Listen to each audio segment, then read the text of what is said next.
This video is for educational purposes only and is not medical advice. Talk with your clinician, especially if you use insulin, sulfonylureas, blood pressure, or cholesterol medicines, or if you have kidney disease, reflux, diabetes, or a history of disordered eating, before making changes. With that said, if you're over 50 and fat loss feels slower every year, the problem usually isn't motivation, it's timing. Insulin is the hormone that decides whether your body stores energy or burns it. We need insulin for life, but when it stays elevated too often, because of what we eat, how we eat, and when we eat, fat burning is put on hold. The good news is that small changes to the order of your meals, the timing of your carbohydrates, a short burst of movement, and the way you protect your overnight hours can nudge insulin in the right direction.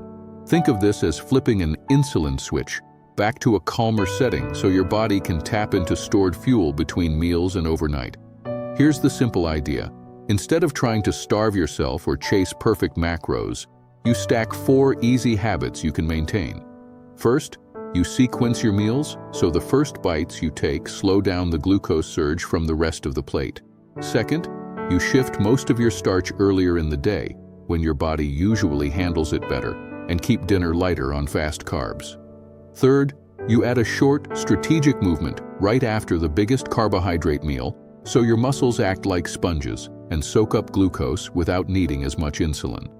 And fourth, you protect a modest overnight break, roughly 12 to 13 hours from the end of dinner to the first calories of the next day, so your system has time to drift down into fat-burning mode. None of this is extreme. Most people can feel steadier energy and fewer night cravings within a week or two. Let's walk through each piece in a way that respects the science and your real life. Start with meal sequencing. Doctors sometimes talk about glucose excursions, which simply means how high and how fast your blood sugar rises after a meal. The faster and higher it goes, the more insulin your body has to release to bring it back down. A practical, gentle way to flatten that curve is to change the order of your bites. When you sit down to eat, begin with a vegetable starter, something high in fiber and low in starch. That could be a leafy salad with olive oil and vinegar dressing, sautéed greens, a slaw, or a bowl of non-starchy vegetables. Fiber slows the traffic leaving your stomach and blunts the speed of the sugar rise. After the vegetables, move to your protein and healthy fat: eggs, Greek yogurt, fish, chicken, tofu, beans, olives, avocado. Foods that satisfy hunger hormones and make the rest of the meal more stable. Only after that do you finish with your starch or sweets if you're including them. You haven't banned anything. You simply change the order so the most stabilizing foods hit your system first. If your stomach tolerates it, a splash of vinegar, about 1 to 2 teaspoons in water, or drizzled on that salad, can help some people feel a calmer post-meal energy. If you have reflux, kidney disease, or you're on medications that interact with diet changes, get individualized advice before adding vinegar. Next is carbohydrate timing. After 50, many of us are a little more insulin resistant in the evening, especially if we sleep poorly or we're under stress. That's one reason a big bowl of pasta or a heavy dessert at 9 p.m. can leave you groggy, hungry, and puffy the next morning. You don't need to fear carbs, you just move most of them earlier. Put the bulk of your starch, oats, rice, potatoes, whole grain bread, beans, fruit, at breakfast or lunch, when your muscles are more active and your body often handles glucose more efficiently. Then keep dinner lighter on starch and heavier on non-starchy vegetables and protein. If you love dessert, try it after lunch or split it, keeping just a few bites and pairing it with a protein-rich meal. Many people notice steadier energy, fewer evening cravings, and better sleep with this small shift alone. The third piece is the doctor-backed trick most people feel right away: the 10-minute walk. Within 30 minutes after your largest carbohydrate meal of the day, stand up and move gently for 10 minutes. You don't need a gym or special shoes. Go outside for a relaxed stroll, march in place in the living room, walk slow laps in the hallway, climb a few easy stairs, or use a compact pedal machine while you watch a show. Those big leg muscles will pull glucose out of the bloodstream even without extra insulin. simply because muscle contraction opens the gate that lets glucose in. That means a flatter post-meal rise, a smaller crash, and fewer cravings a couple of hours later. If your joints are sensitive, try a recumbent bike motion, water walking, or a gentle seated pedaler. If you use insulin, continuous glucose monitors, or medications that can cause lows, monitor closely and work with your care team as you add movement. The fourth step is protecting the overnight window. You do not need extreme fasting.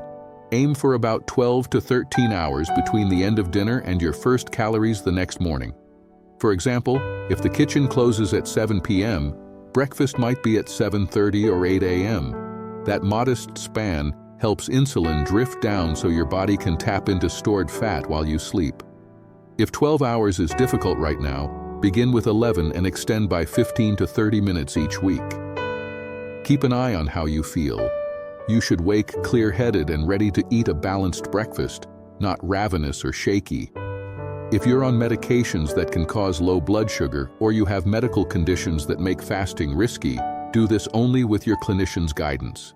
Inside your eating window, build meals that are satisfying. Many adults over 50 do well around 1 to 1.2 grams of protein per kilogram of body weight per day, spread across 2 or 3 meals and personalized for kidney health and medications. Protein helps with satiety and muscle maintenance, which is crucial as we age. Pair your protein with non-starchy vegetables, think half your plate, and add a modest portion of healthy fats like olive oil, avocado, nuts, seeds, or salmon.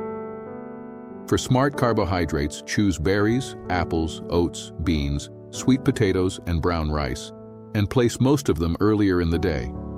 Hydrate in the morning and early afternoon, then taper fluids 2 to 3 hours before bed, so bathroom trips don't fragment deep sleep. Coffee and tea are fine for many people, but be mindful of added sugars and avoid late caffeine that steals sleep. Poor sleep drives next-day hunger and insulin higher, which works against your goals. Let's put this all together with a simple day that respects the insulin switch. Breakfast might be Greek yogurt with berries and walnuts, or eggs with sautéed spinach and a small slice of whole grain toast. Lunch could be your main carbohydrate meal, a large salad with grill. Along the way, watch for common traps and quick fixes. If you find yourself eating healthy but constantly snacking, increase the protein and fiber in your main meals and make sure you're not undereating at breakfast and lunch. The goal is to feel satisfied for 4 to 5 hours at a time, not to white-knuckle cravings. If you do great Monday through Friday and then the weekend explodes, keep 2 anchors even on off days. Start meals with vegetables and protein, and take the 10-minute walk after the carbiest meal. Those 2 anchors protect you more than you think. If the scale won't budge, measure your waist, how your clothes fit, morning energy, and sleep quality. Fat loss often shows up first as fewer night cravings, steadier mornings, and inches around the waist before it shows up as pounds. If you find yourself craving sugar at 9 p.m., increase protein at dinner, switch to a sparkling water or mint tea, brush your teeth early, and set a firm kitchen-closed alarm on your phone. Supplements are optional and should be discussed with your clinician, but many people over 50 feel better sleep and steadier mornings when they get enough magnesium from food or gentle forms like magnesium glycinate at night, when appropriate for their kidneys and medications.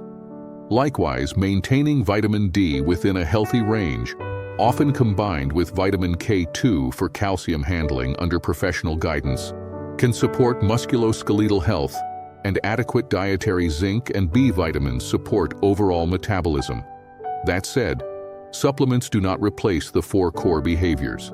The insulin switch comes primarily from how you structure the day, the order you eat, the time you eat certain foods, a few minutes of easy movement, and a consistent overnight break. A quick note on safety and personalization. If you live with diabetes, use insulin or sulfonylureas, or have other conditions that change your blood sugar, you should involve your healthcare team from the start. They can help you adjust medication timing if your post-meal numbers improve and ensure you avoid lows. If you have chronic kidney disease, talk about protein targets and magnesium. If you have reflux, be cautious with vinegar and late-night meals. If you take warfarin or other medications that interact with vitamin K, do not change your vitamin K intake without specific guidance from your prescriber.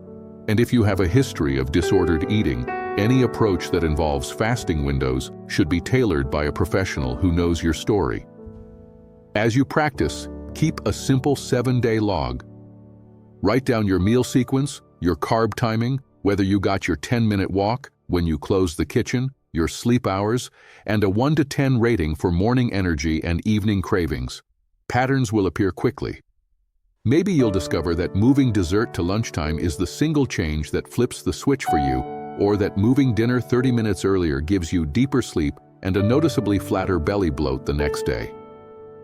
Small signals like those are your green lights to continue. If you want a single sentence to remember, make it this. Start with vegetables and protein, put most starch earlier, walk 10 minutes after the carbiest meal, and give your body a calm 12-hour night. That's the insulin switch after 50. It's not a miracle. It's physiology, leveraged gently and consistently for real life. Your body still responds at 50, 60, and beyond. You just have to work with it instead of against it.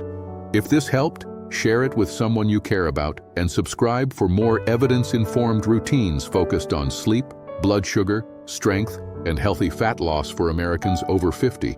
And again, partner with your clinician to make this plan your own.